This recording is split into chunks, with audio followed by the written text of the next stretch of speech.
अस्सलाम वालेकुम, आप देख रहे हैं स्पोर्ट्स बाज और मैं हूं लुकमान अली। खेल के मैदान से खबर यह है कि पाकिस्तान और वेस्ट इंडीज के दरमियान टेस्ट सीरीज का दूसरा मैच जारी है। वेस्ट इंडीज ने पहले बैटिंग करते हुए पहली इनिंग्स में 344 रन बनाए और पूरी टीम ऑल आउट हो गई। पाकिस्तानी बॉलर्स ने जबरदस्त बॉलिंग की। जवाब में पाकिस्तान के बैटर्स ने भी बॉलर्स का खूब साथ निभाया। वो तमाम तर गिले शिकवे ऐसे लग रहा है कि उनको दूर करने की कोशिश की जा रही है जो पहले मैच में किए जा रहे थे कि पाकिस्तान की बैटिंग लाइनअप बुरी तरह से फ्लॉप हो रही है। लेकिन इस मैच की पहली इनिंग्स में पाकिस्तान की बैटिंग लाइनअप में कुछ जान नजर आई है, कुछ बदला हुआ नजर आ रहा है। कुछ ऐसा लग रहा है कि पाकिस्तान के बैटर्स कुछ जिम्मेदारी ले रहे हैं। खास तौर पर अब्दुल्ला शफीक जो लंबे अरसे से टीम से आउट थे, इन आउट रहता है उनका, और इस हवाले से उन्होंने शानदार सेंचुरी स्कोर की है।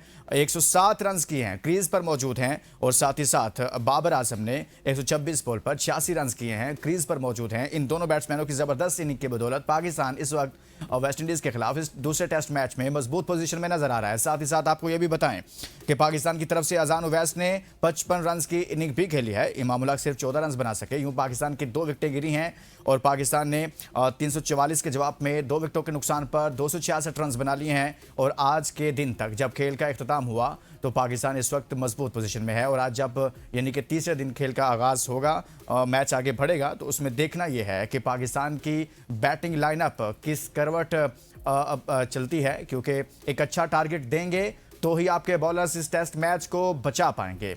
इसी तमाम तर सूरत हाल पर बात करेंगे, लेकिन आगे बढ़ने से पहले शामिल करेंगे आज की टॉप स्टोरीज।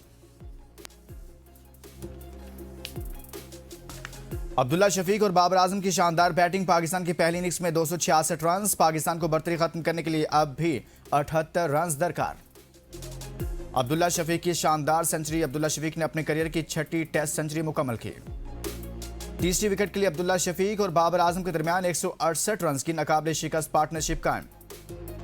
वेस्ट इंडीज की पूरी टीम 344 रन पर आउट। साजिद खान ने 4, जबकि उबैद शाह, मोहम्मद अली और अली उस्मान ने 2-2 विकेटें हासिल की।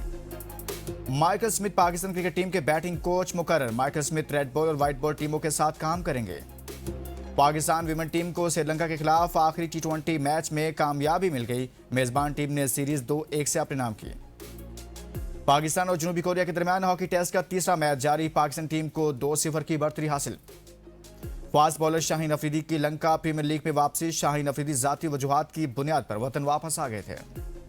कोयटा से ताल्लुक रखने वाला बॉक्सर कुदरतुल्लाह ग्लासगो में गायब। कुदरतुल्लाह टीम के साथ पाकिस्तान आने वाली फ्लाइट में सवार न हुए। आईसीसी एंटी करप्शन कोड की खिलाफ वर्जियां। अमरीकी क्रिकेटर पर 8 साल की पाबंदी आयद।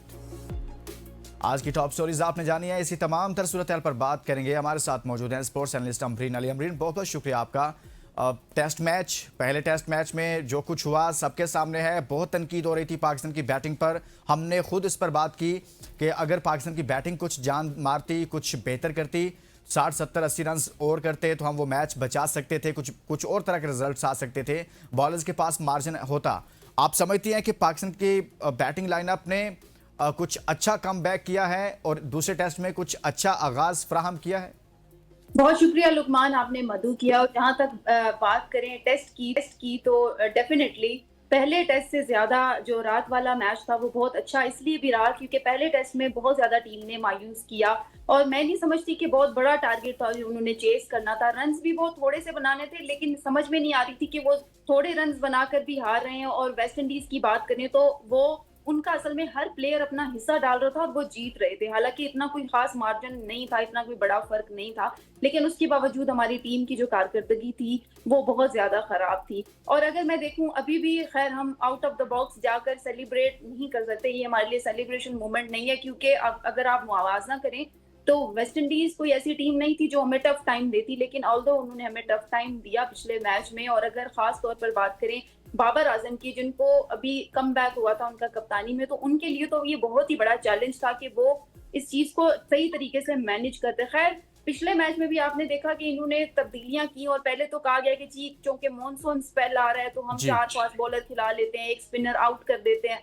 फिर वो फार्मूला उनके काम नहीं आया। और ठीक है, चले ले दे के अगर हमारे बॉलर्स ने थोड़ा कुछ कर लिया था, लेकिन हमारे जो बैटर्स थे उन्होंने टोटली आके उस सारी मेहनत पे पानी फेर दिया था। लेकिन अगर रात वाला मैच देखें तो बहुत डिफरेंट मैच था ये। और अगर अभी भी बल्कि रहता है, हम उम्मीद कर रहे हैं अब हम अपना जो पिछले वाला मैच था बेसिकली हम उसको बचाने की उस पर जो तनकीद है हम उस पर थोड़ा सा उसको कवर अप करने की कोशिश कर रहे हैं। तो क्या था कि अगर हम पहले ही मैच में संभाल कर खेल लेते, थोड़ा सा बाबर आजम अगर पहले मैच में इस तरह से खेल लेते तो मैं समझती हूँ कि हमें जो है वो ये वाला जहर ना पीना पड़ता, ये जो टैग लग गया हमारे ऊपर कि जी इतना टफ टाइम हमें वेस्ट इंडीज ने दे दिया, जो कि बनता नहीं था। अब रात जिस तरह बाबर आजम ने बैटिंग की है, आपने वो फॉर्म देखी, आपने वो जेस्चर देखा, आपने वो तमाम चीजें देखी, तो वो पहले कहाँ चली गई थी कि अचानक रात वापस आ गई। तो मेरा ख्याल है कि टीम को पहले ही मैच में अगर वो ये जान ले कि जी हम खेलने के लिए आए हैं और हमें ये मैच जीतना है, तो वो दे कैन डू इट। अगर आप देखें जब ये दौरे वेस्ट इंडीज के लिए रवाना हो रहे थे तो ये काफी अरसे, एक तो काफी दिनों पहले ही रवाना हो गए थे, दूसरा ये रावलपिंडी क्रिकेट स्टेडियम में प्रैक्टिस के लिए सिनेरियो मैच खेल रहे थे और लग रहा था कि जी बहुत बड़ी तैयारी होने वाली है और ये वेस्ट इंडीज तो हम क्लीन स्वीप कर लेंगे। लेकिन उसके बाद हुआ क्या कि हमने एक तो फिलहाल तो हम स्ट्रगलिंग स्टेज पे है ना कि अभी हम इसको अप्रिशिएट इसलिए मैं 100% नहीं करूंगी क्योंकि हम आइडियल स्टेज पर नहीं है हमारे क्योंकि आपको पूरा एतमाद है पाकिस्तान टीम पे, किसी भी वक्त कुछ भी कर सकते हैं। देखिए गेम है, गेम क्रिकेट है और क्रिकेट में आपको पता है लास्ट बॉल तक आप पूरा गेम चेंज कर देते हैं। आप अगर 3-4 चौके चक्के लगा लें तो हो सकता है आप हार रहे थे लेकिन एकदम मैच ही चेंज हो जाए तो फिर आप कुछ नहीं कह सकते ऐसे मैच के लिए। अब मैं पाकिस्तानी हमारे बैटर्स और बॉलर्स की बात करी। अच्छा, मैं एक बड़ा सवाल करना चाहता हूं कि अब्दुल्ला शफीक ने एक एंड पर 107 रन किए हैं, बाबर आजम 86 पर हैं, दोनों क्रीज पर मौजूद हैं।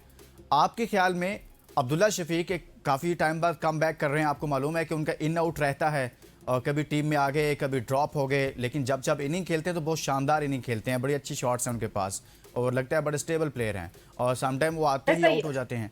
और बिल्कुल ऐसा ही है। हाँ रुकमान आप सही कह रहे हैं। असल में ना ये सारे जो इश्यूज हैं ये हमारी मैनेजमेंट के इश्यूज भी हैं कुछ, कि जब वो टीम बना रहे होते हैं उनको समझ में नहीं आती अभी हम किसको आउट करें और किसको इन करें। जब भी हम कोई बड़ा प्लान कर, जब क्योंकि कोई स्क्वाड तैयार कर रहे होते हैं तो उस टाइम हम मेन प्लेयर्स को बाय निकाल देते हैं। अभी रिसेंट मैच में देख लें हुआ क्या है। आप सोच रहे होंगे कि जी बड़ी तब्दीली होगी, ये पता नहीं अब इनकलाब आएगा, लेकिन एक तरफ साजिद खान इन होता है तो उबैद अब्बास जो है वो आउट हो जाता है। ये किस कॉन्टेक्स्ट में? उबैद ने आपको पीछे परफॉर्मेंस दी तो उबैद कैसे आउट हो गया? तो ये यहाँ पर हमारा जो सबसे बड़ा फ्लॉ है ये हमारे माइंडसेट और हमारे जो पीछे सिलेक्शन वाले बैठे हैं वो इस चीज के, मैं उनको जिम्मेदारी इसलिए इसकी देती हूँ क्योंकि जब भी कोई स्क्वाड तैयार होता है तो वो ऐसा ब्लंडर मारते हैं कि जो खेलने वाला प्लेयर होता है वो बाहर होता है और जो समटाइम्स जो बिल्कुल आप जिसे उम्मीद नहीं लगा सकते तो वो इन होता है। आप देख लें पिछले मैच में भी सलमान ये सिर्फ इस मैच में नहीं है, ये एक सीरीज का मसला नहीं है। हम गुज़िश्ता 2-2.5 साल से शायद इस चीज़ को बहुत ज़्यादा ऑब्जर्व कर रहे हैं कि जब जब ऐसी सूरत हाल आती है आउट ऑफ बॉक्स ऐसा फैसला हो जाता है जो किसी के वहम गुमान में भी नहीं होता। शायकीन तो दूर की बात है, क्रिकेट माहिरीन, उस पर बात करने वाले, खेलने वाले सभी हैरान हो जाते हैं। न जाने आकिब जावेद साहब या सिलेक्शन कमेटी को क्या नज़र आता है, कुछ समझ में नहीं आ रहा कि अचानक से इतने आउट ऑफ बॉक्स फैसले कर देते हैं। बिल्कुल ऐसा ही है लुकमान, आपने देखा होगा कि ये सिर्फ टेस्ट का तो मसला नहीं है, ये आपके वनडे का, आपके T20 का, आपको समझ ही नहीं आएगी समटाइम्स स्क्वाड देखे कि यार ये किया क्या है। आप देख लें सलमान अली आगा अभी भी रिसेंट भी उनकी कोई खास कारकर्दगी नहीं है लेकिन तकरीबन वो आपको इस तरह के मैचेस में नजर आएंगे। हालांकि होता है ना look busy and do nothing, वो वाला सीन हो जाता है कि जी करना मैंने कुछ भी नहीं है लेकिन एक नाम है जी के आगा जी आ गए हैं। तो हमें आगा जी से मसला नहीं है, हम कहते हैं कि यार कुछ दो, आप मुल्क को रिप्रेजेंट कर रहे हो, कुछ खेलो, कुछ करके दिखाओ, पता चले कि आप टीम को रिप्रेजेंट करें। हमारी टीम में आपको फ्लॉज नजर आएंगे, एक मैच में हम अच्छा खेलेंगे तो अगला मैच हम इतना बुरा खेलेंगे कि वो सारी आपकी मेहनत पे पानी फिर जाएगा। और फिर एक और हमारा जो बड़ा मसला है, हमारे दो बैटर्स अगर ओपनर अच्छे हैं तो हमारा मिडिल ऑर्डर कोलैप्स कर जाएगा। ठीक है, अगर आपका गलती से अगर मिडिल ऑर्डर में किसी एक बंदे ने खेल लिया ना तो फिर अगर हुआ ना कि अगर वो भी चला गया तो जो आपके लास्ट वाले आ रहे होंगे फिर वो बिल्कुल ही नहीं, वो तो आएंगे या तो आपकी बॉल जाया हो रही होगी या वो खड़े रहेंगे, क्रीज पे खड़े रहेंगे, इंतजार करेंगे कि कोई यहाँ पर मोजा हो जाए या बारिश हो जाए, कुछ हो जाए। लेकिन ऐसा देखिए इन चीजों पे तो मैचेस नहीं होते। आप एक बड़ी सीरीज खेलने जा रहे हैं, एक ब्रेक के लिए कहा जा रहा है, ब्रेक लेते हैं, ब्रेक के बाद वापस आते हैं तो कुछ मजीद इस हवाले से बात करें। दूसरे टेस्ट मैच से मुतल्लिक बात हो रही है, पाकिस्तान की बैटिंग इस वक्त यानी कि जारी है, यानी मैच का आगाज़ होगा तो पाकिस्तान अपनी बैटिंग को जारी रखेगा, बाबर आजम और अब्दुल्ला शफीक क्रीज पर होंगे। एक ब्रेक लेते हैं, वापस आएंगे। Welcome back. प्रोग्राम के इस हिस्से में हम बात करेंगे कि पाकिस्तान अगर यहीं से जैसे अपनी बैटिंग का आगाज़ करेगा यानी कि 266 पर 2 खिलाड़ी आउट, तो पाकिस्तान के मद्देनज़र क्या होना चाहिए, क्योंकि 344 रन वेस्ट इंडीज़ में कर रखे हैं पहली इनिंग्स में। अमरीन, आपके ख्याल में दोनों हमारे सेट बैट्समैन हैं, एक तो बहुत एक्सपीरियंस रखते हैं और दूसरी जो एंड पर हैं अब्दुल्ला शफीक, वो सेंचुरी स्कोर कर चुके हैं और वो भी बहुत अच्छे टच में नज़र आ रहे हैं, बड़ी अच्छी शॉट्स खेली हैं, बड़े कॉन्फिडेंस के साथ खेल रहे हैं। आपके ख्याल में पाकिस्तान के मद्देनज़र क्या होना चाहिए कि कितने रन्स की तरफ पाकिस्तान को बढ़ना चाहिए तो पाकिस्तान यहीं से एक मोमेंटम पकड़ सकता है फिर? देखिए लुकमान, इस वक्त पाकिस्तान किसी मुश्किल स्टेज पर नहीं है। आपने देखा होगा बेशतर सीरीज में कि जब बाबर आजम 100 कर लेता है तो मैच हम तकरीबन ऑलमोस्ट जीत ही जाते हैं, ठीक है। क्योंकि एक बात तो है, हमारे पास अच्छा प्लेयर है बाबर आजम, ठीक है। अदरवाइज कभी कभार ऐसा हो जाता है कि वो बिल्कुल ही आपको फीडबैक या आपको कोई कारकर्दगी नहीं देगा, लेकिन अदरवाइज हम कह सकते हैं कि ही इज वेरी गुड। और आप देख लें इस टाइम जिस फॉर्म से बाबर आजम खेल रहा है, ये फॉर्म हम मिस कर रहे थे पिछले मैच में। तो अगर उन्होंने ये ठान लिया और वो कम बैक एक तरह से अगर उन्होंने कर ही लिया है, तो मुझे लगता है कि सीरीज बचाने की 100% कोशिश की जा रही है। मेरे ख्याल से 200-300 रन कोई मसला नहीं होना चाहिए। अब्दुल्ला शफीक अगर ऑलरेडी देखे खेल रहे हैं और वो अभी भी क्रीज पर मौजूद हैं, सेंचुरी ऑलरेडी कर चुके हैं, तो फिर क्या मुश्किल क्या है 200-300 रन बनाने में? 300 इवन प्लस रन बनाने में कोई मुश्किल नहीं है। टेस्ट में हमेशा हमें पार्टनरशिप लगानी पड़ती है। अगर इनकी लॉन्ग टर्म पार्टनरशिप चल जाती है तो मुझे लगता है बाकियों की भी हमें जरूरत नहीं पड़ेगी। हम इन्हीं दो से ही मैच पूरा जीत भी सकते हैं, जीतने की पोजीशन में आ जाएंगे। अभी तो खैर बहरहाल कबल वक्त होगा कि हम कुछ भी कहें, लेकिन मुझे ये चांसेस। लेकिन जब टेस्ट मैच की बात होती है अमरीन, बहुत लंबा अरसा हो गया, शायद पाकिस्तानी शायकीन क्रिकेट इस चीज़ को तरस गए हैं। अब माजी में होता था कि यूनुस खान होते थे, यूसुफ होते थे, इंजमाम होते थे, तो एक सेंचुरी करता था, दूसरा डबल सेंचुरी स्कोर कर रहा होता था, एक 150 करता था, दूसरा 170 और डबल सेंचुरी कर रहा होता था। मतलब वो वाला जो एक पिक्चर थी, वो कहीं बहुत दूर खो गई है। तो होना तो ये चाहिए कि उस तरह की कोई चीज़ हो ताकि पाकिस्तान क्रिकेट में कुछ जान आए और शायकीन भी खुश हों इससे। लुकमान, मैं आपकी बात से इसलिए मुतफिक हूँ क्योंकि हम यही चीज तो मिस कर रहे हैं मैचेस में। जितने भी मैचेस हैं हमारी पार्टनरशिप नहीं लग रही। लॉन्ग टर्म पार्टनर हमें एक, जिसे जोड़ी कहते हैं ना, हमें वो चाहिए, वो लग रही नहीं है किसी भी। अब टेस्ट मैच का तो नेचर ही यही है कि अगर आपके दो प्लेयर्स की कोऑर्डिनेशन कॉम्बिनेशन नहीं बन रहा ना, तो फिर आप टेस्ट मैच किसी भी तौर नहीं जीत सकते। आप वेस्ट इंडीज के प्लेयर्स को देख लें कि उनकी जो कोऑर्डिनेशन है, हालांकि वो हमसे बहुत अच्छी टीम नहीं थी, लेकिन अब तो हम इसलिए कुछ नहीं कह सकते क्योंकि हमने बांग्लादेश से भी बहुत बुरी मार खाई है। हालांकि ये वो ममालिक हैं, जैसे अफगानिस्तान ले लें, ये वो ममालिक हैं जिनको हम क्रिकेट सिखाते थे, लेकिन अब हम उस लेवल पे आ गए। हम, मुझे कभी कभार ऐसा लगता है कि हम वापस ग्रास रूट लेवल पे जा रहे हैं, लेकिन अभी भी हम बहुत देर नहीं हुए। एक तो आपकी वाली बात कि हमें चाहिए कॉम्बिनेशन, टीम वर्क, और हमें चाहिए कोऑर्डिनेशन और एक लंबी पार्टनरशिप। सेकेंडली, हमें टीम वर्क की अशद जरूरत है। हमारी टीम में आपको टीम वर्क नजर नहीं आएगा। आप देख लें वेस्ट इंडीज का मैच, हम ये पिछला वाला टेस्ट हम क्यों जीते हैं? क्योंकि उसका एक सिंगल प्लेयर भी आया ना, चाहे उसने चले कम रन बनाए, लेकिन उसने अपना हिस्सा डाला है आके।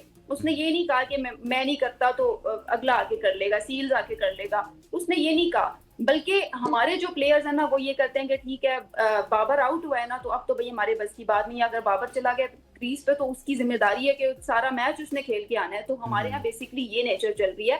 अब जो आप बात करें ना, इंजमाम उल हक, सईद अनवर, ये बहुत बड़े बड़े नाम है।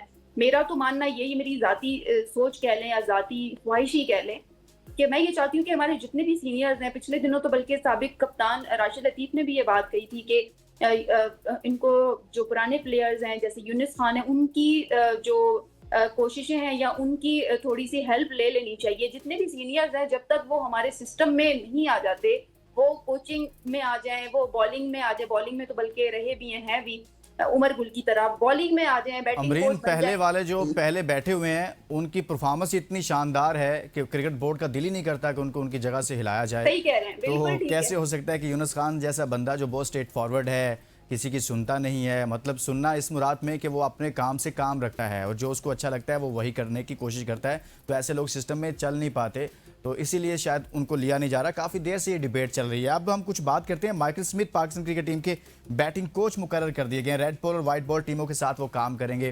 पहले आई थिंक हनीफ मलिक साहब थे, तो उनके बाद इनको लाया गया है। तो यहाँ पर भी यूनुस खान आ सकते थे।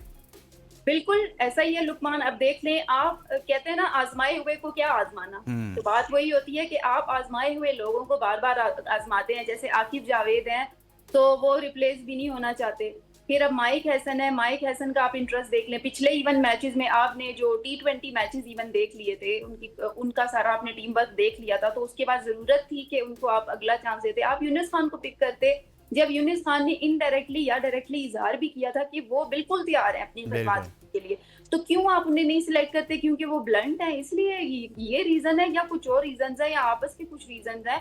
आपस के कुछ रीजन साइड पे करके अगर जब तक हम टोटल गेम पर फोकस नहीं करेंगे तो फिर हम कुछ भी नहीं कर सकते, फिर ये मैच भी इधर ही रहेगा। फिर अब हमें माइक हैसन से जाती कोई मसला नहीं है, लेकिन अगर देखें माइक हैसन ने पिछले दिनों में भी जहां पर जो है वो जिसको ओवर देना होता था अक्सर वही डिसीजन नहीं हो पाता था। इतने मैस क्रिएट हुआ था लास्ट मैच में, इतना मैस क्रिएट हुआ था कि तकरीबन हम तो फिर भी चले यहाँ पर तज्जिया करें, जो आम शायकीन थे उनको भी ये समझ में आ रहा था कि जी इस टाइम इनको नहीं होना चाहिए था। तो फिर बात वही आ गई है कि आपने जिनको आजमाया हुआ है आप वापस सिस्टम में उन्हीं लोगों को ले आते हैं और फिर आप एक्सपेक्ट करते हैं कि आपकी टीम अच्छा खेले भी और ट्रॉफी भी ले आए, तो इस तरह हो नहीं सकता।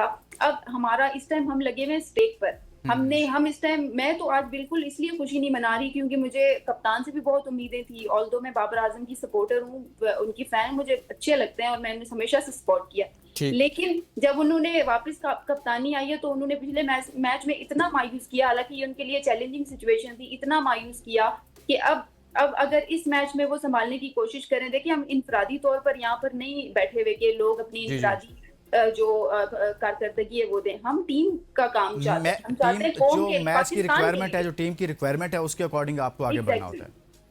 एग्जैक्टली हमारी एज अ कॉम और एज अ जर्नलिस्ट और एज अ मतलब क्रिकेट लवर भी हम यही चाहते हैं कि टीम वर्क नजर आए, मुल्क के लिए कुछ नजर आए कि आपने मुल्क को रिप्रेजेंट किया, मुल्क के लिए जीत के आए, ना कि आप ये कहें कि मेरे अब इतने रन हो गए और मैं अब मैन ऑफ द मैच बन गया हूँ। अच्छा अमरीन, लास्ट कमेंट करें कि आपके और हमारे सबके लाडले बाबर आजम साहब सेंचुरी करते हुए नजर आ रहे हैं आपको?